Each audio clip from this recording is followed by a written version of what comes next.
All right. Hi, everyone. Thank you for being so punctual. I am Caitlin Schneider. I am Outreach Manager with the Colorado Fiscal Institute and also Project Manager for Count Me In. And we are so excited that you are here for our virtual ballot bash. Before we go any further, we are offering this in both English and Spanish. So I'm going to turn it over to my partner, Carlos, from the Community Language Co-op, and he's going to go through simultaneous interpretation with us. Excellent. Thank you very much. My name is Carlos, and I am with Community Language Co-op. So bear with me as I interpret. I want to thank you for prioritizing health equity through language justice as much as possible. We want to make sure everyone is able to speak, read, listen, and participate in the language of their hearts, meaning the one that they speak with their families or best connect to. The interpretation setting is off right now, but as soon as I finish my introduction, I will turn it on. When I turn it on, you will be able to see a glove icon on the right-hand side. If you click on it, you can select your language. I would encourage you to then mute the original audio. Otherwise, it can be distracting or even confusing, as you will be getting both audios at the same time. Please make sure to keep your mic on mute to hear the speaker clearly. I will keep my camera off to encourage everyone to look at the speaker. And you may not always see me. Just please go ahead and speak at a comfortable pace as I am interpreting simultaneously. Thank you for having me. I will do so now in Spanish. Hola a todos, mi nombre es Carlos de Community Language Co-op. Les pido por favor tener paciencia en lo que yo interpreto. Quiero dar las gracias por priorizar la equidad en salud a través de la justicia del lenguaje, tanto como sea posible. Queremos asegurarnos de que todos puedan hablar, leer, escuchar y participar en el idioma de sus corazones. Es decir, el que mejor hablan con sus familias o con el que mejor se conectan. Una vez que termine, voy a iniciar la interpretación, y lo cual les van a dar la oportunidad de poder ver un icono de un globo en el lado derecho. Hagan clic en el globo para seleccionar su idioma, y de ahí ustedes pueden silenciar el audio original. De lo contrario, puede ser confuso. Por favor, asegúrense de mantener el micrófono en silencio para poder escuchar al que esté hablando con claridad.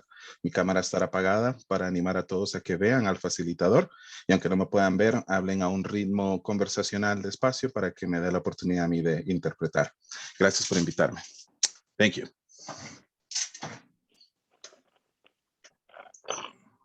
And the interpretation.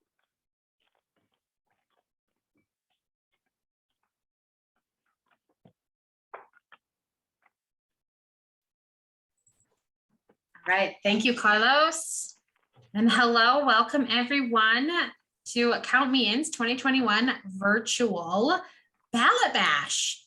We're here tonight to talk about the decisions that us as Coloradans get to make on the 2021 ballot. We have 3 statewide ballot measures this year, and so we are excited to be here as a team to host this event for y'all.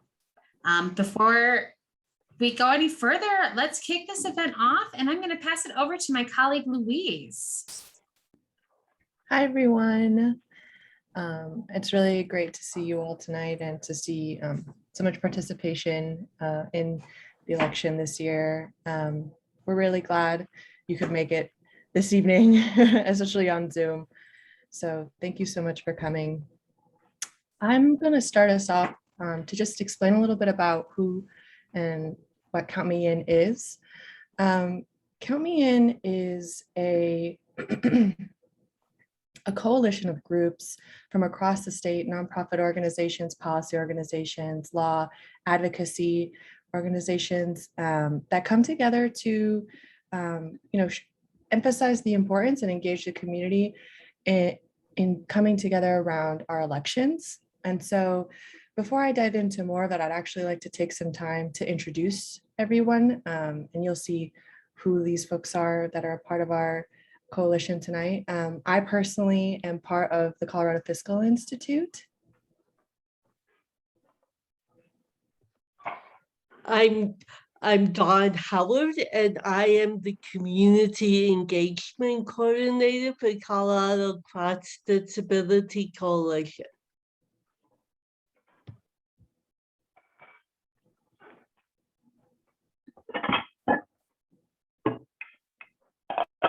And my name's Cam Hill, and I use he, him pronouns, and I am the Associate Director for Colorado Common Cause.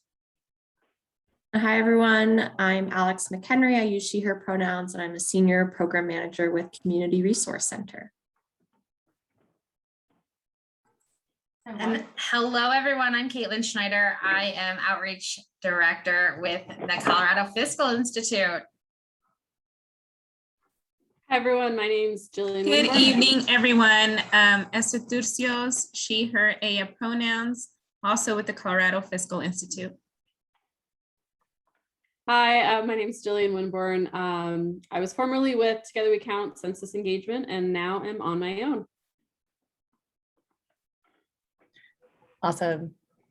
So these are a few of our partners within the community. We also have folks who come from the Colorado Center on Law and Policy, Great Education Colorado, Small Business Majority, New Era Colorado, and Rockstart Volunteers. And we all come together to do this because we believe that you all as voters play a key role in shaping Colorado's policies and public investments.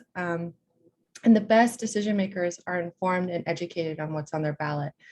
So, we think it's really important that we do these presentations to provide you with a unbiased and objective viewpoint of what's on your ballot this year, so that you can make your own decisions about, how you want to vote when it comes to the election. And given that this year is actually an odd year, which means that only tax measures can be on the ballot during those years, I think it's really important to talk about, what creates thriving communities and what are some of the things that are covered by the taxes that we pay. What are the public priorities that we all benefit from? And so I'd actually like to pose to the folks on the call right now, think of your community, think of your neighborhood. What is something that you or your neighbors use every day that's made available to you by the taxes we pay?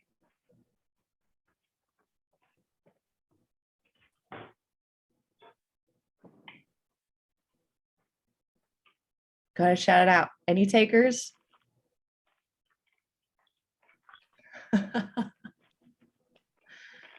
Our health systems.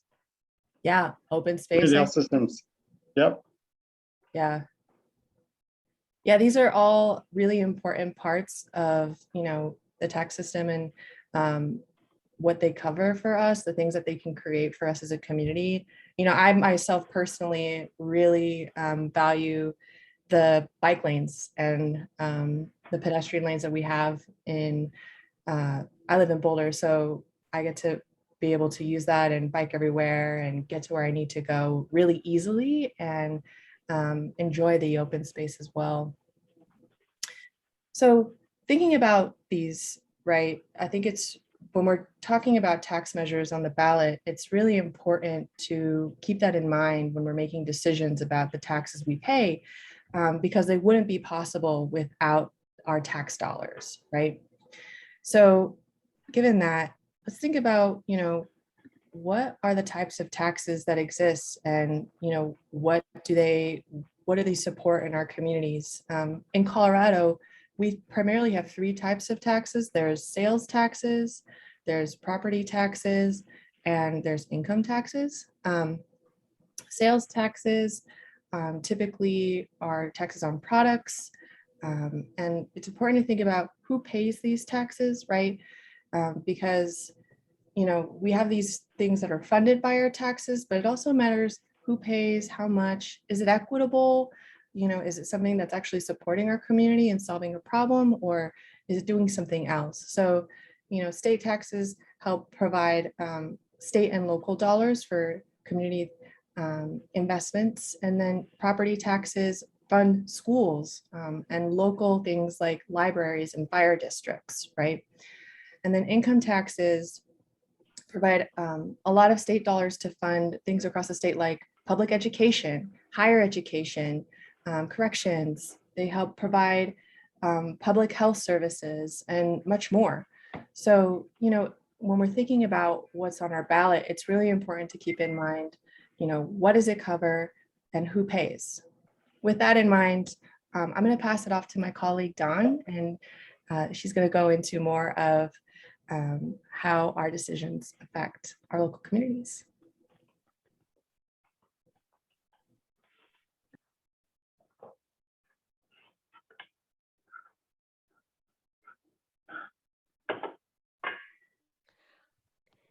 We in Colorado have the opportunity to make decisions about many of the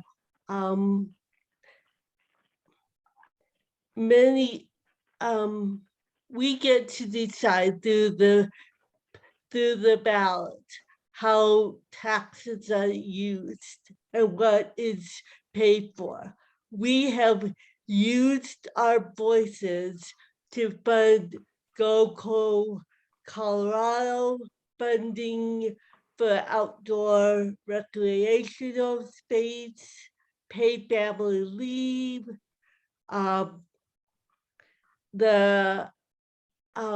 We were the first in the nation to legalize marijuana. And those are some of the decisions that we make as a community.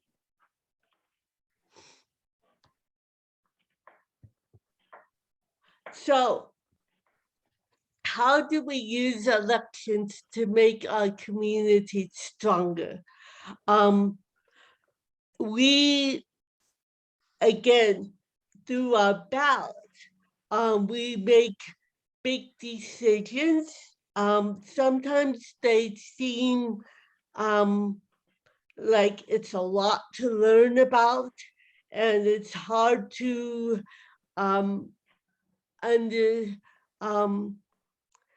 weigh all the options, but that is what we are here tonight to help you sort through.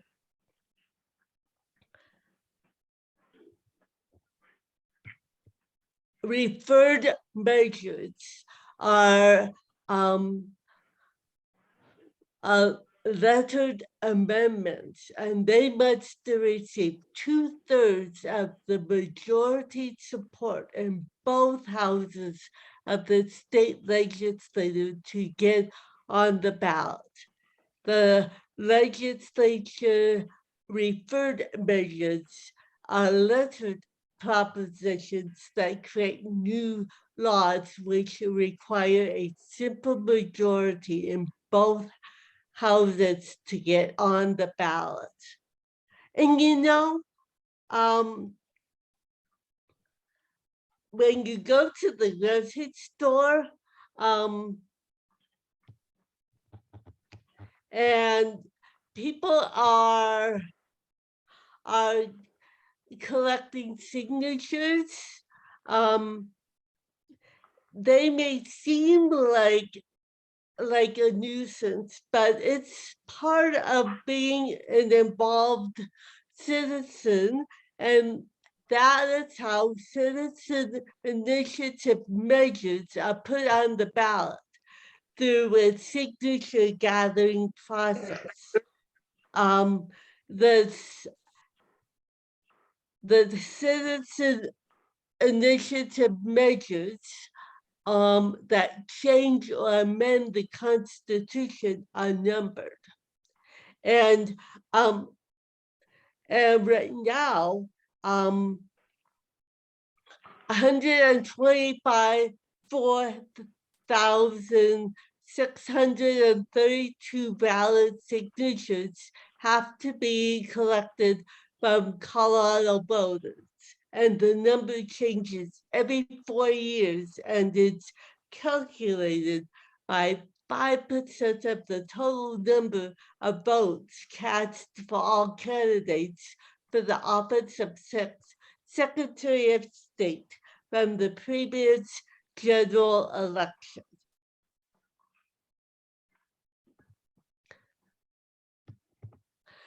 We think about how our communities who will be affected by our decisions. Now let's look at a few questions that we could ask as we consider any ballot amendments. Does the ballot measure include tax language? What type of tax does it include? Does it increase revenue or does it decrease revenue? What does this do for things we care about in our communities? Now, I will pass it on to Cameron. Thanks so much, Dawn. I really appreciate it. So the next part is we are going to get right into, actually, I'll just pause for 1 second, see if anybody has any questions about what we've gone over so far. Don't see any. And feel free to unmute or pop it in the chat if you end up having some questions. So yeah, we're going to get into our first statewide ballot measure right now. That is Amendment 78. So as you might have figured out by the title of it, Amendment 78, it is a constitutional amendment. And so here in Colorado, constitutional amendments must receive 55% of the vote in order to be added to the Constitution. So that's what they're aiming for with this initiative, or with this amendment. So Amendment 78 has to do with what are called custodial funds. So what Amendment 78 does is it will change the way custodial funds are allocated and spent in the state of Colorado. So before we get into the nitty-gritty about exactly what it does, we should probably explain what custodial funds are. So custodial funds are funds that the state of Colorado receives from sources other than state tax revenue. And they always come with a specific purpose for which they can be used. And so there are different examples of these custodial funds include things like the COVID relief aid. So federal emergency funds. So that would be the COVID relief, like I mentioned, flood and wildfire relief funds as well. So those are dollars that are coming into the state specifically to be used to help folks who are affected by these emergencies. So that's one example. Another example would be legal settlements. So recently there was some opioid settlement funds that came into the state. So that's an example, but any sort of legal settlements that come into the state are custodial funds. Also things like federal transportation funding, gifts and donations, and then federal grants to state agencies. Currently, the way those funds work is they come into the state and then a specific agency within the executive branch is able to spend those dollars. And so with the COVID relief funds, for example, they came in and the governor was able to allocate those funds based on what they were supposed to be used for. So he was able to get those and quickly disperse them to where they needed to be. For the opioid settlements, those would be funds that would go into the Attorney General's office, and then he would be able to allocate those as he wanted to. So that's how they're currently spent, and they're spent. So like I said, they're spent by the governor. They can be spent by the Attorney General, and also any number of the different state agencies that we have here in Colorado. So what Amendment 78 would do is it would change the way those are spent. So Amendment 78 changes the state constitution and the state statutes. And so it would require that custodial funds be allocated by the General Assembly through the process of, through the process that includes a public hearing. So essentially what Amendment 78 would do is make custodial funds go through the same process that all of the different funds in Colorado would have to go through. So they would have to go through the appropriations process in the General Assembly. And before they're allocated, Amendment 78 would also require that they go into a centralized account with interest from the account flowing into the state's general fund.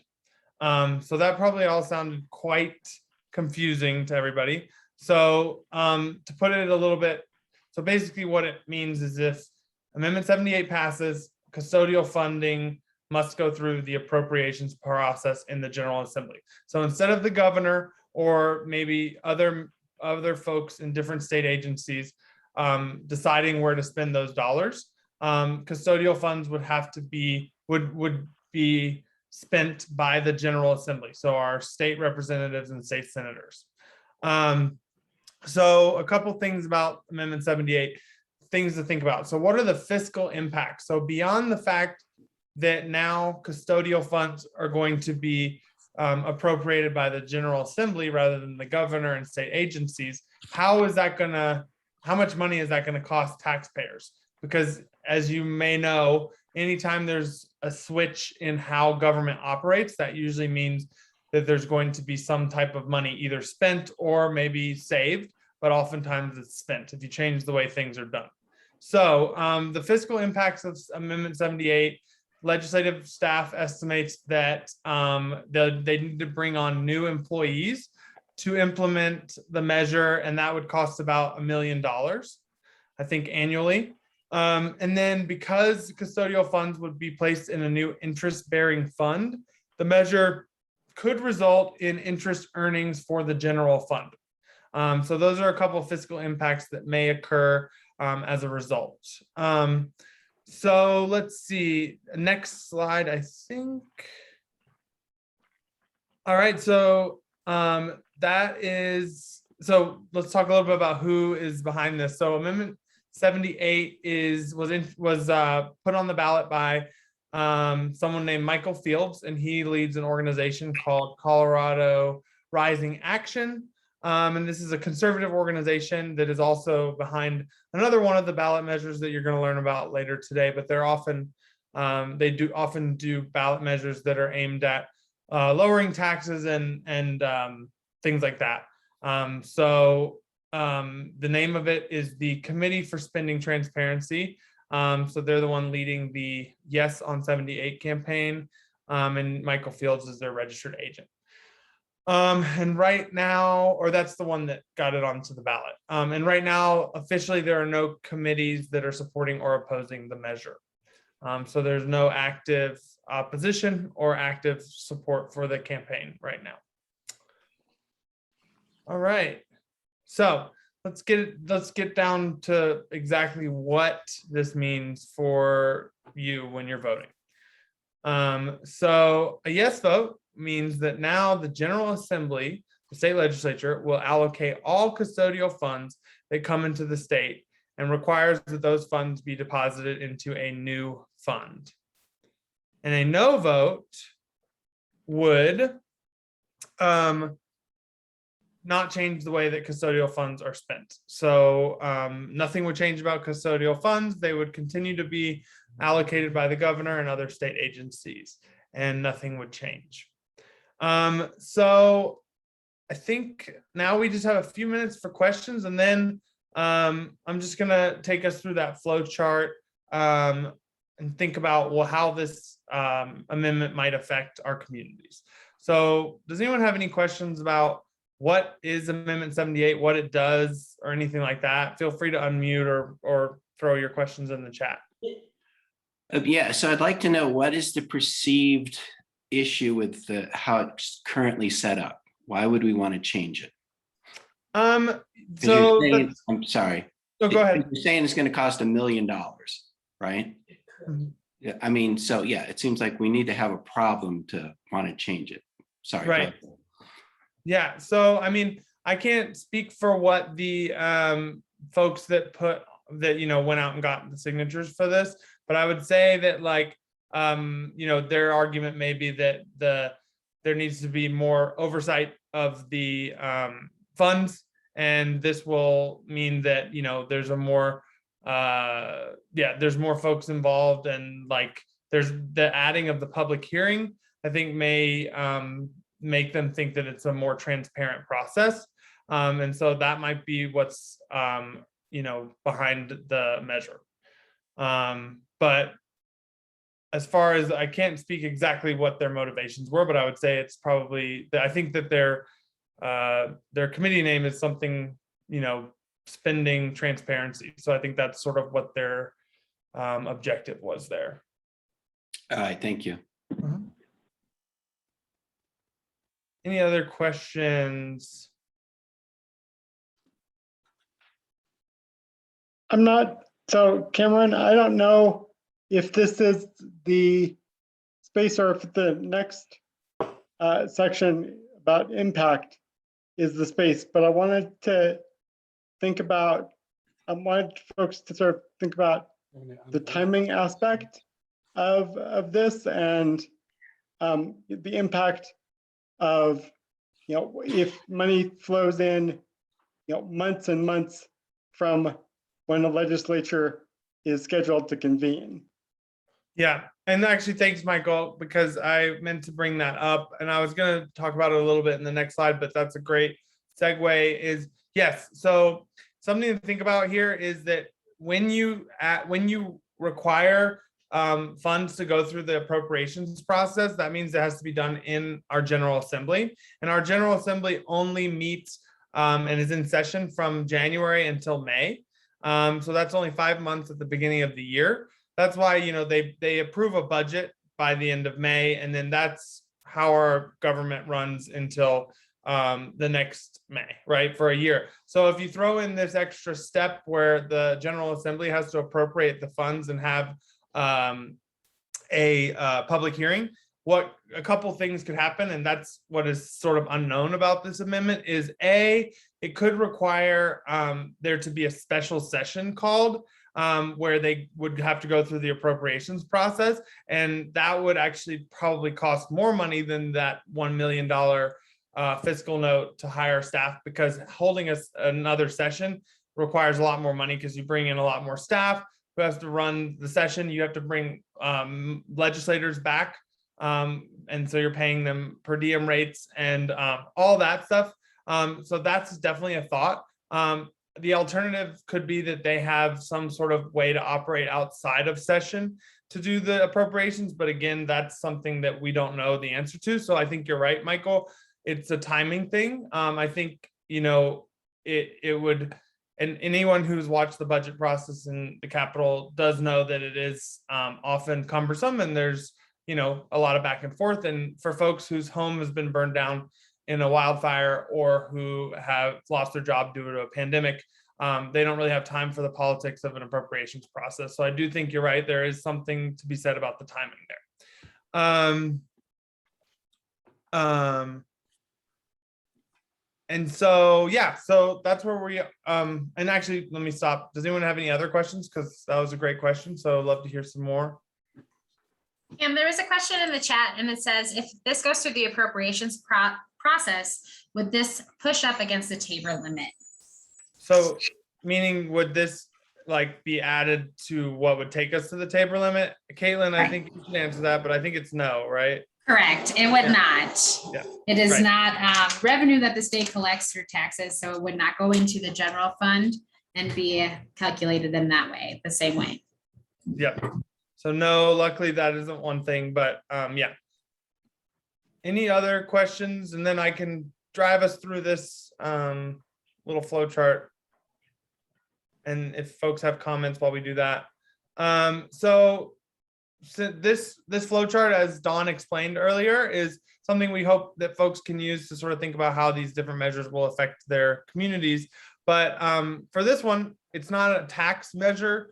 And actually, that is, so this is not a tax measure. So we don't have to go as far into it. But the first question is, does this ballot measure include tax language? The answer is no. So then we ask ourselves these questions. What is this measure changing? So we know the answer to that is this measure is changing the way that custodial funds, so funds that are coming into the state that are not tax revenue, are spent. It changes the way they're spent. It changes who is allowed to spend them, right? And who does it involve? Well, it involves the governor and various state agencies, but it also involves now the General Assembly. But I think it also would involve folks who are relying on custodial funds. So those are folks who may be affected by an emergency. It could also be folks who may be entitled to dollars from a legal settlement, or communities who receive federal transportation funds and things like that. They're going to be affected because they're going to perhaps be waiting on a longer timeline to get those dollars. Is this attempting to solve an existing problem? And I think that question is something that you can ask yourself. And, you know, I think that maybe some folks see the way that these funds are being spent as a problem. Maybe some folks would not, but that's part of why you're asking yourselves these questions, is like, is this a problem that needs to be solved? And I think that's something that's you answer that question for yourself as you're voting and decide whether this is really solving a problem that needs to be solved. And then how would this affect your community or others' community? And I think we touched on that with the timing thing. Are we in a place where we want to set up a process where,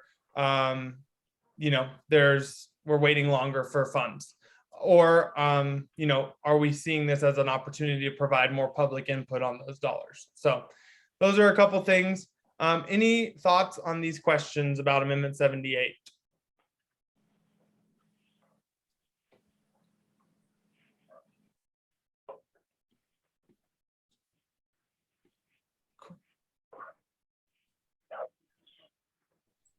Cool. Well, I think unless I missed anything, I think I'm good with Amendment 78. Last call. Thank you, everybody. Thanks, Cam. And we will have more of an open discussion too at the end of this presentation. So if questions do arise, feel free to pop them in the chat and we can address them after we get through the other two statewide ballot measures. All right, so the next ballot measure that we're going to go through is Proposition 119. And Prop 119 is titled Learning Enrichment and Academic Progress Program. Proposition 119 is, if passed, it will go into state statute. It's a proposition. And it was a citizens initiative. So it was put on the ballot through signature gathering process. It only requires a simple majority to pass.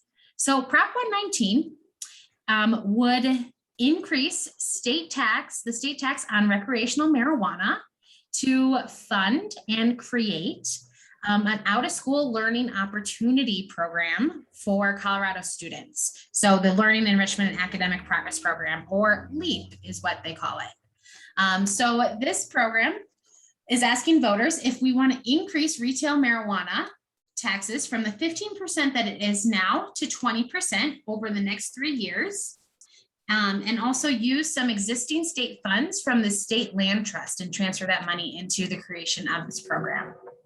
So before we dive deep into more of the program, let's talk about marijuana taxes and where we're at in Colorado. So like I said, currently marijuana is taxed at 15% for recreational marijuana. Over the last fiscal year 2021, we collected $290 million from marijuana. This other chart on the right side is just a comparison of what other states tax marijuana, just in case that's important to you as you make your decision. There are 18 states who have legalized marijuana, and 16 of those states tax marijuana. On this chart, we have the highest 4 states and then the lowest 4 states for that tax on marijuana.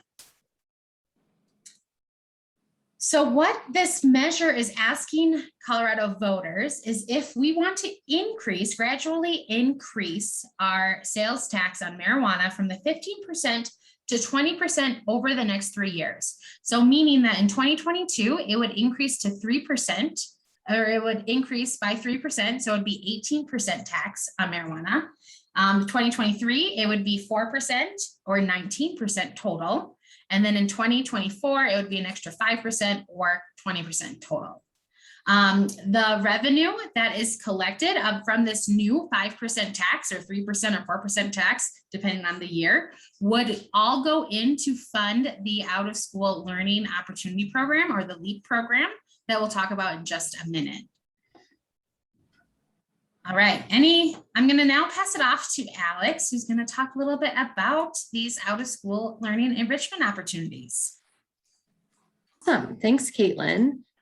So yeah, before we look at kind of how the LEAP program might work, let's talk about what is actually meant by learning enrichment opportunities. So the measure defines out of school learning and enrichment opportunities as any program, service, system, activity, materials, or purchase, so very broad, that provides additional educational or developmental support to youth outside of the regular school day. So opportunities that would potentially qualify as out of school learning enrichment, as shown on this slide, include tutoring, targeted assistance for youth with special needs, second language training, academic learning support materials, career and technical educational training programs, social emotional learning, and mental health services. One thing to note is that the financial aid provided through the program could not be used for school tuition or for instruction or materials that are part of a student's regular school curriculum. So let's think about who's affected by this program if it were to be created. And so on one hand, we have youth and families. And youth age 5 to 17 who live in Colorado would be eligible to apply. And then youth in families with incomes at or below the poverty level would be given priority. So that's something to consider. And then on the provider side of things, providers would be selected and certified based on criteria set forth by the authority. And I'm going to talk a little bit more about that on the next slide, but some of that is a little bit unknown at this time. But what we do know is that school districts and other local education agencies would be pre-certified as providers, and teachers would receive priority approval as qualified providers. So let's take a look at what this program might look like or how it might work. And I think it's important to kind of preface this slide as I walk us through the steps with the fact that what the program is going to look like, how it will run, how it will be evaluated. A lot of that is not clearly defined in the ballot language. And so if passed, a lot of that would be identified and created by the authority itself, and they would be in charge of designing the program. So here's some of what we do know based off the ballot language. First, we know that if passed, Proposition 119 would create a new state agency called the Colorado Learning Authority, or simply the authority as I've been referring to it. And this authority would be independent of oversight from the State Board of Education and the Colorado Department of Education. And like I mentioned, this agency or this authority would be overseen by 9 board members who would each be appointed by the governor, so they would not be elected. And the board would then be in charge of the authority, would create criteria requirements for providers, make financial aid distributions to eligible students, implement an evaluation system, and kind of oversee the day-to-day operations of the program. So that learning authority would really have a lot of power in kind of shaping, creating, and operating this new LEAP program. What we do know is that the authority would need to create a list of approved or certified providers based off criteria that they set. So again, some uncertainty there as to what those might be. But as I mentioned previously, we do know that school districts and other local education agencies would be pre-certified as providers. Next, our understanding is that they would need to make that list available so that eligible families could look at a list of authority approved local and statewide providers, and eligible families would be anyone living in Colorado with children between the ages of 5 and 17. And like I mentioned earlier, priority would be given to low income families. And then lastly, the program would then pay providers on behalf of selected youth for those services. So families with eligible youth could apply for funding if their youth went to a certified provider, and then somehow the money would make it to that provider. And there's still a lot of uncertainties in the process of how the money would actually be distributed, because again, that process will be established by the authority if it is formed. So still lots of unknowns, and a lot is kind of left up to the hands of the authority, but this is kind of a skeleton of how the program could look based off of the language that we have available to us in the ballot language. Back over to you, Caitlin. Cool. So let's talk about who are the campaigns. So we know that the nonprofit group Community Venture was and is continuing to spearhead the bipartisan effort to pass Proposition 119. They're behind the initiative to get it onto the ballot as well for signature gathering. We know that there are a few registered issue committees. There is a vote yes on Prop 119 who supports the measure, a no on Prop 119 who is against the measure. And then there are two other registered committees. The Cannabis Community for Fairness and Safety opposes, as well as the Coloradans Against School Vouchers. So let's go through, what does your vote mean for Proposition 119? So a yes vote means that voters will say yes to increase marijuana taxes and authorize a transfer of funds from Do you mind if I the state yeah, land it's trust. hot because I just had I'm going to, Emily, I'm going to mute you. I'm sorry. So a yes vote means saying yes to increase marijuana taxes and authorizes a transfer of funds from the state land trust to create and fund the out of school enrichment programs for kids ages 5 through 17. And a no vote means no increase in marijuana taxes or transfer of funds from the state to create and fund this program. Do we have any questions on the mechanics of 119 that we can try and help answer? We'll spend just a few minutes and then I'll flip it over to Alex to kind of go through those questions to help us think through this measure.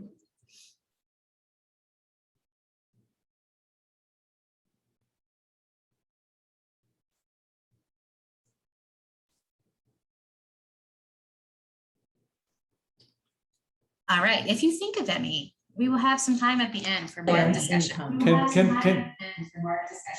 Can someone tell us what the state land trust does? I'm always concerned that they're pulling money from that. Sure, the state land trust is part of the school funding piece of what we give to public education. And it is for construction of schools. And so it's just a pot of money that we use.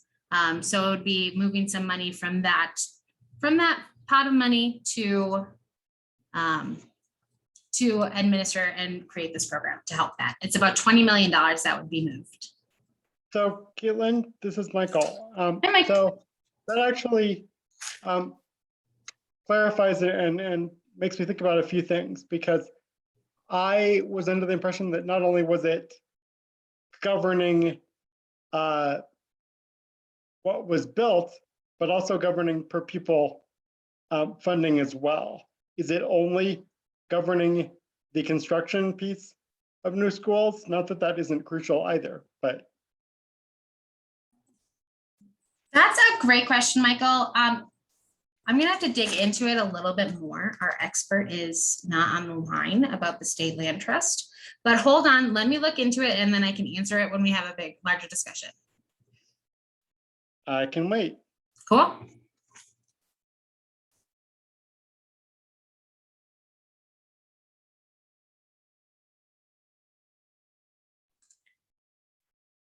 All right, any other questions on Prop 119? And if not, we're going to walk through the framework of questions we've put together to make sure we're thinking through all the different pieces of this as folks are making their decision on how they want to vote. So again, we can come back to this tool. We're hoping that this tool is useful because it can be used for all the ballot measures and many ballot measures to come. And you can ask yourself these questions to make sure you're thinking through the different components of each measure. So our first question is, does the ballot measure include tax language? Which we know the answer is yes, because it has to do with increasing sales tax. And then we look at what type of tax is it including? Is it property tax, income tax? And in this case, we know that it is sales tax because this measure would be increasing marijuana sales tax. So that helps us answer that question of, is it increasing or decreasing revenue? And because this is a tax increase, it is increasing revenue. And that leads us to this set of questions here, which is really about who is then impacted by that measure. And so who is paying the increased tax rate? And for this tax measure, because the sale of marijuana is relatively new and the state law actually prohibits the collection of personal data on retail marijuana purchases, we don't have kind of detailed data on who would be most impacted or which demographics and categories of people are purchasing the most retail marijuana. So we don't fully know the answer to that question, but we can look at what is the new money paying for. So we do know that it would pay for kind of the creation and design and implementation of this new program LEAP. And we, as discussed, maybe don't know all of the ways in which that program would play out, but we know that if funded, it would create that program and the authority would kind of determine how that best plays out. And then thinking about how will the new money or the new money collected through the increase in marijuana tax affect your community or other communities. And again, this is a hard question to answer, but a very good question to be asking ourselves, because we don't exactly know all of the specifics of how the program will play out. And we also don't have all the data on who's impacted by the increase in the sales tax. So there's a lot of things we don't know about this ballot measure, but that's still something to be considering. And we do know that the authority would be required to prioritize low-income families in financial aid distribution process. So that's something many folks are considering in terms of how this may or may not impact your community. And I think I saw a couple of questions coming in through the chat. One about, medical marijuana is exempt from this. So it's specifically about recreational marijuana and increasing the tax on recreational marijuana. Do we know if this is being supported by the teachers unions, traditionalists, or reformist groups? Caitlin, do you know the answer to that question? Yeah, I would say that from the research that I know and through partnership, the education community and unions are split on this, and it really depends on the organization. I know that the Yes campaign has a list of endorsers on their campaign, on their website, and the No campaign, I don't think that they have a list of endorsers for the No, but I know a lot of organizations have come, like Working Families Party has come out against 119. I know that for sure.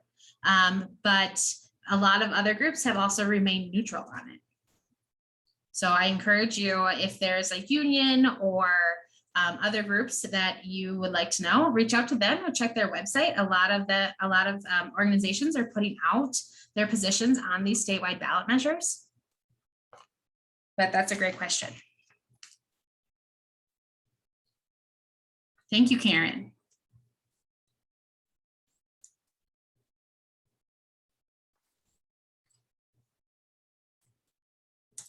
Yeah, let's go back to the slide after the full group discussion, and I'm happy to share those numbers with you about other states' marijuana percentage, what they tax.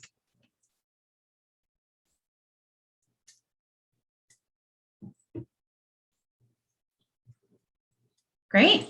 All right, now I'm going to kick it over to Jillian and Esther to talk about Prop 120. Hello, everyone. So Esther and I are going to talk about Prop 120. So it is another citizen initiative measure. However, this one is a little bit more straightforward than our previous one. And so we will be talking about property taxes. So just to set the scene about what property taxes are and how they're calculated. So property taxes are determined by several things. You don't have property taxes on just the value of the home. The property taxes are calculated through the property value. And so that is determined by the market. So in your neighborhood and in your community, what other properties are similar to yours in your similar area, similar neighborhood, and what have they sold for? So that is how they determine property value. If you have any experience in real estate, it's called comparables or comps. Multiplied by the assessment rate. So when we're talking about 120, we're really going to be talking a lot about this assessment rate. So the assessment rate is really the tax base for the property, and this is set by the state. Typically in the past, we have had residential and commercial assessment rates that are different, but Esther is going to get into how the 2020, how this ballot has changed a lot of the determinations of what determines a property.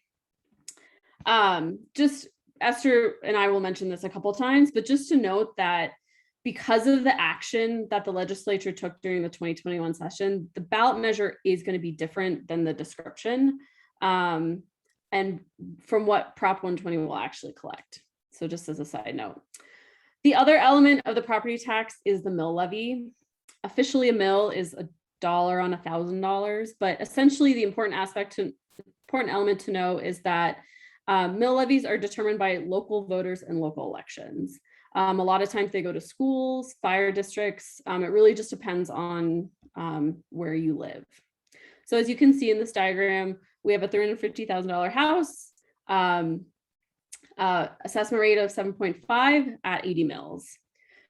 And just one last thing about property taxes, Colorado has the 3rd lowest property taxes in the nation. So just as we're talking through, just remember that. So I'm going to pass it on to Esther, and she's going to talk more in depth about 120.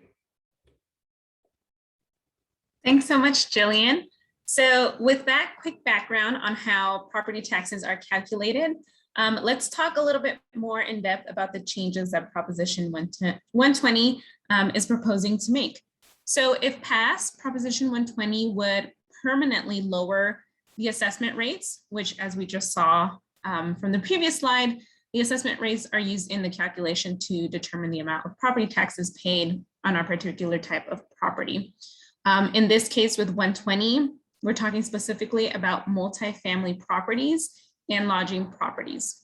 So multifamily properties, as seen in the image here, include duplexes, triplexes, or really any property that has 4 or more units, but specifically not condos. Condos are not included in multifamily properties. And then also lodging properties. So this includes hotels, motels, and bed and breakfasts. As Jillian was saying, there's an important note to make here, and that is that because of the threats of huge reductions in revenue of Prop 120, the state legislature passed a law during the session this year that changed the effect of this proposition. And that happened after the ballot question had already been set. So if you have your ballot in front of you, you'll see a figure that's in the $1 billion range that's written on your proposition. This figure is incorrect. So why is that? Originally, Proposition 120 would have lowered the assessment rates for all residential property and most non-residential property. This was expected to have reduced revenue to local governments by an estimated $1 billion. As Jillian said earlier, local governments use property tax revenue to fund a variety of local services. These can include things like fire protection services, education, emergency services, local public libraries, and a host of other local services and programs. So in response to that, the legislature passed Senate Bill 293. This bill created different subcategories of properties that didn't exist before and that fall under the larger categories of residential and non-residential. So as you can see from the table here, Senate Bill 293 changed some things around. So it will temporarily lower the assessment rates on single family property, renewable energy properties, and agricultural properties for 2 years. These rates will then go back to current rates in 2024. Because of those changes, if passed, Proposition 120 will now only permanently change the assessment rates for lodging and multifamily housing. So if Proposition 120, said another way, if it passes, the multifamily assessment rate will not go back to the current rates. It will stay at 6.15%. And the assessment rate for lodging properties will permanently stay at 26.4%. I will pause there for a moment for questions. So yes, property tax dollars. So local public schools, your local neighborhood schools are funded through 2 ways. They get local property tax dollars, and they also get state funding. So state funding and local property tax dollars are the 2 main sources of funding for our local public schools. So yes, this would affect funding for a variety of services, education being one of them.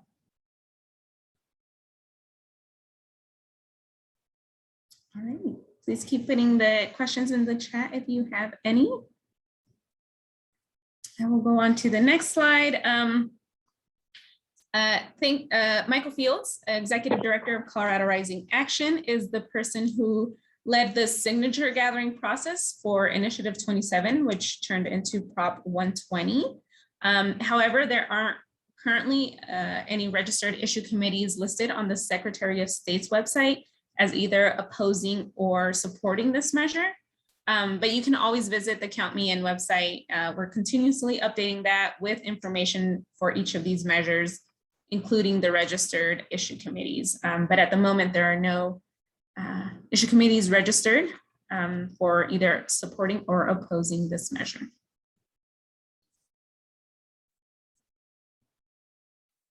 All righty.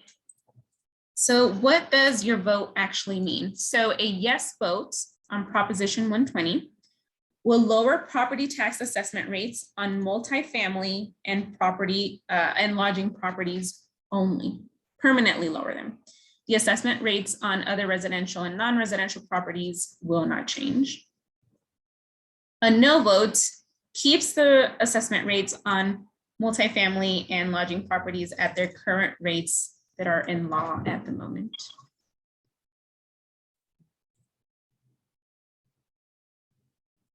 Correct, thank you, Karen. Yes, property taxes also help provide funding for hospitals, a lot of local clinics, fire protection districts, libraries, county and city government. So a lot of public investments at the local level are funded through our property tax dollars. Jillian, I will kick it back to you. Great. So we are back to our very nice flow chart. So as we are asking ourselves these questions again on Proposition 120, we are really talking about the decreasing of revenue. So if you want to continue on, Caitlin, is it? Okay, so yes. So it is changing the way that we calculate property tax, which is, as we've had in this conversation, very local dependent, but it is changing the rate at the state level as the assessment rate is set by the state. So it's not going to increase revenue, it would decrease revenue. And so asking the questions of who's paying the lower tax rate, what's losing money, how the loss of money will affect your community. I think with this one, it's really important to remember kind of the original intention and then how it has morphed through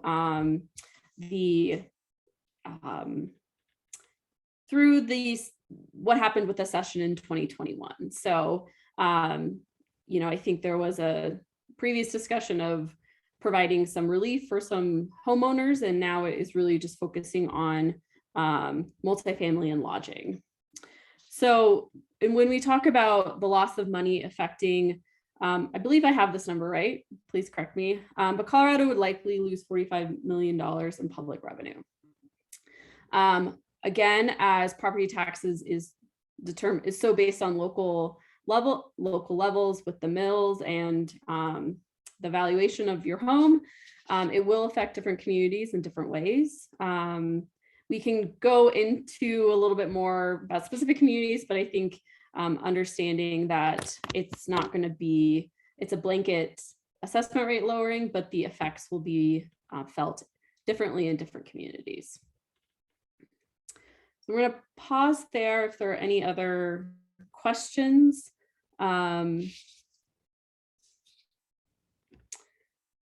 This may more negatively impact rural communities more than urban. Esther might disagree with me, but I think, with Colorado, we have a very interesting mix of rural and urban. We kind of have we have the Mountain West, which has different kind of property value levels that impact different local schools and kind of assessments. So I think I would say it's a little bit more complicated than urban and rural, but it is important to think about, especially as we've seen multifamily kind of build up in more of the Front Range area than other areas. I don't know if Esther, if you want to add. Yeah, it really truly is dependent on the type of property in a given area and how much of that property is existent in that area. But, for so many mountain communities that rely on lodging property, it's going to impact a specific way. So yeah, I would say the same, Jillian. It really is going to vary the impact. What we know, or what we can say, is that it will have an impact on local services and the ability for those local services to be funded. Another question that we've gotten a couple times is Airbnb is not considered lodging. And so, especially in more resort communities, that's been something that's cropped up. So it wouldn't affect if you have an Airbnb empire.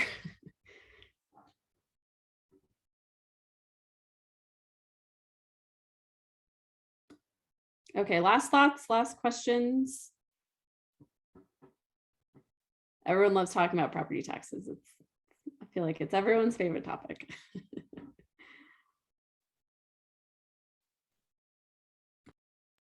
Okay, with that, I'm not sure who's next, but, oh, Joella, did you have a question? I saw someone raise their hand. Sorry, Joella, if you're speaking, we can't hear you. Not sure if you're muted. To cover all residential properties and change, and that they're going to try and lobby for that change if the bill is voted in. Is that true? I'm sorry, I didn't catch the first part of that question. Do you just mind repeating? Yeah, so I said I'd heard that the people who are lobbying for the bill originally wanted this property tax change to affect also single family residences, and that if it does pass, which I'm asking because I heard it's likely that it does, that they could lobby to have that changed to what they originally wanted it. Is that true? So for the first part, yeah. So the original intent of Proposition 120, when it was going through the initiative process, was that was to lower the assessment rate on all residential property, including single family homes. And then because of the impact, especially to local revenue, that $1 billion impact, the state legislature, having that pressure, came in with Senate Bill 293 kind of in response to help lower the impact, the fiscal impact on that, and which is why we have now Prop 120 as it's written, only impacting certain classes of property. So the intention was to lower the assessment rate on all types of property. I'm not sure if the folks who intended, who ran the initiative that is now Prop 120 will move forward with with wanting to do something at the Capitol during the session to try and go back to the original intent of Proposition 120. We'll have to wait and see if anything comes out of the legislature this coming session. I'm not sure yet what they'll hope to do, but the intent, you are correct, the intent was to lower the assessment rate on all residential property. Asking because I'm speculating that I'd heard on the radio that it was likely for that bill to pass as it's written. So I was just wondering if that's, I guess all I I'm wondering know- if that's something likely. I know that there is threat of a lawsuit, but I don't know how far that lawsuit is there, or if they're moving forward with it, but there is a threat of a lawsuit. Oh yeah, actually, I think that's what I heard. They said a lawsuit to change it back to like the original. Mhm. Okay. Yes, there is a threat of a lawsuit. So we'll just have to wait and see where that goes. Okay, I guess I just wanted to mention that just because I think that that's an important nuance. Yeah. That if it is voted in, it could change language. Yep, absolutely. It's a huge important piece. Thanks so much for bringing it up.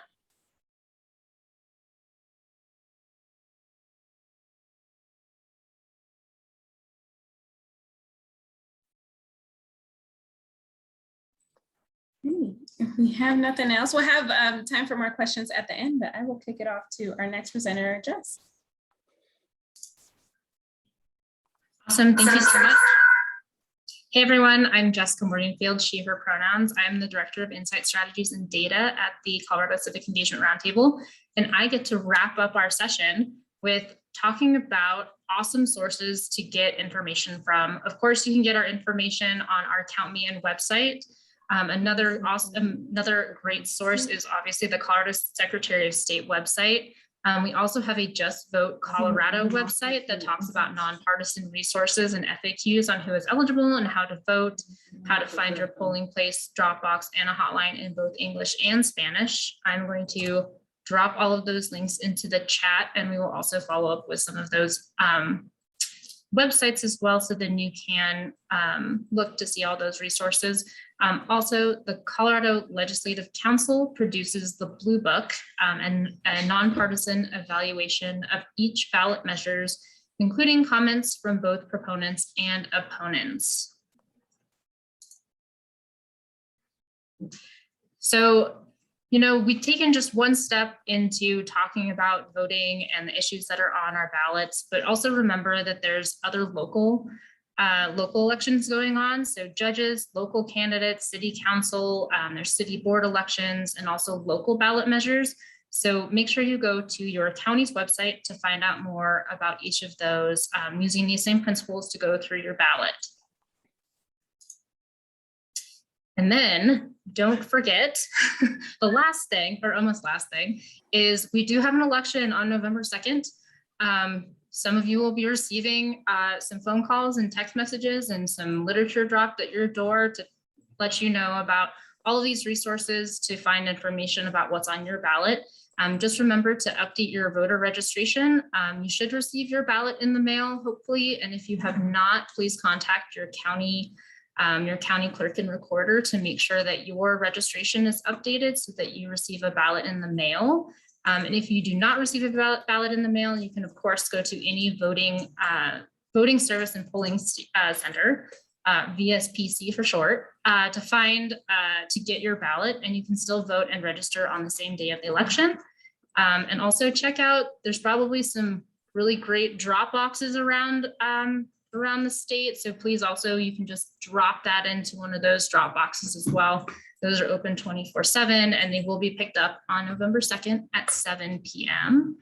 So if you do have any questions about that, definitely go to Colorado Secretary of State website or also go to your county websites. And last but not least, thank you all for joining us in this session.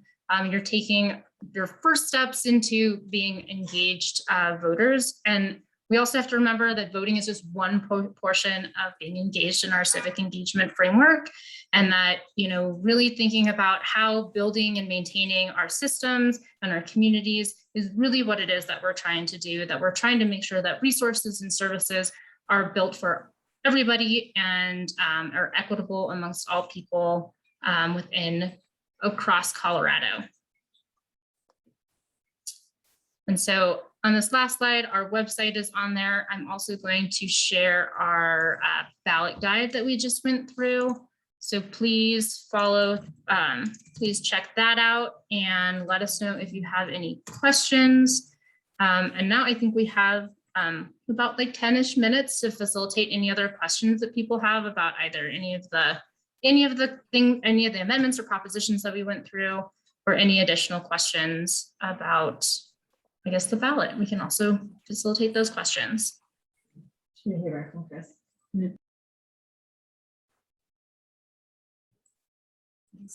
Feel free to unmute yourself as well, jump in with questions. I know that there was a question about you wanted to see the comparison on marijuana taxes in other states, and I'm happy to, let me just go backwards, y'all. Go back to that slide so you can take a look at it. Wow, here we go.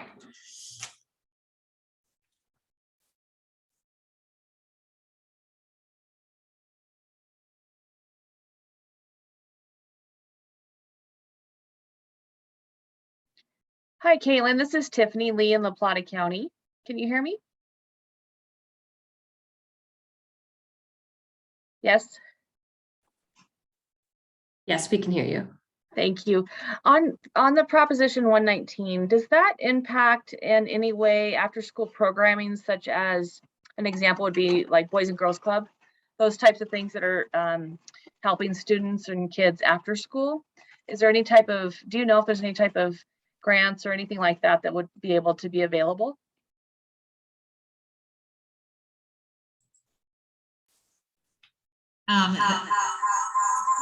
Hold on 2 seconds. Okay, that's a really great question. I know that the Boys and Girls Club, depending on the authority's criteria, they could apply to become a LEAP provider.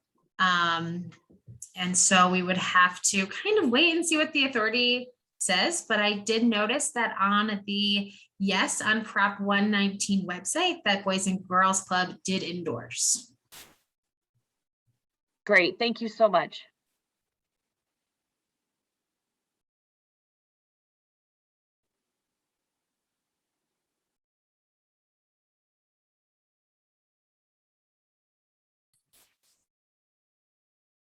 Any other thoughts or questions? Michael, I'm still getting that answer about the state land trust funds. I can wait, Caitlin. Cool. Just wanted to know. Yep, no, we have asked our economist, and so far what he has said is that it goes into the public school fund, and which goes to total program funding for schools.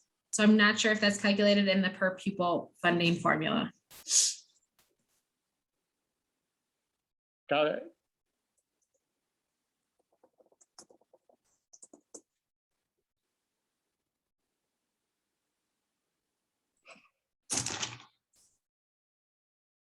Great. Well, we're happy to hang out for a little bit longer and answer any questions that come.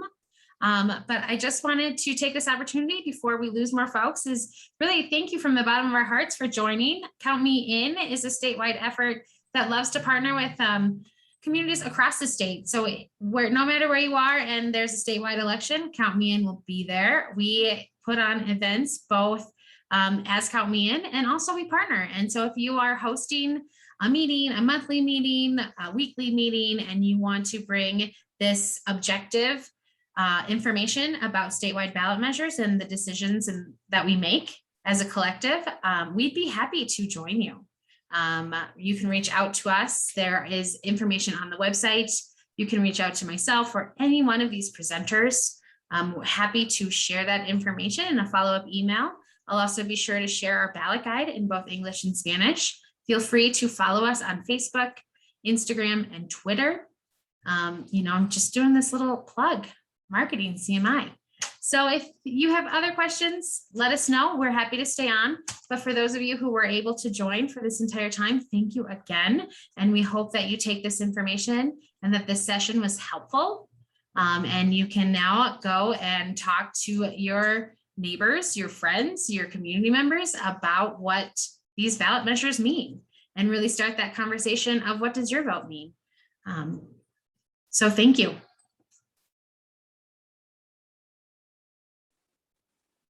I saw that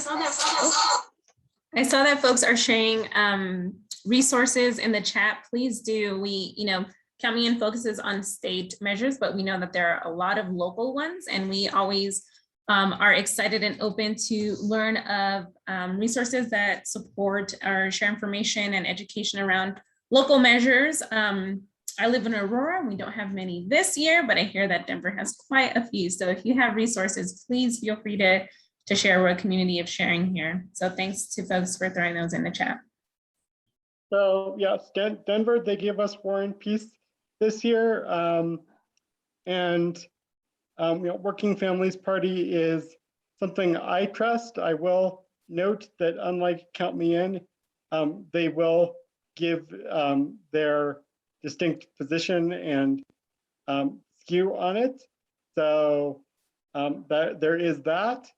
But since I am in usual agreement with that, it doesn't tend to bother me.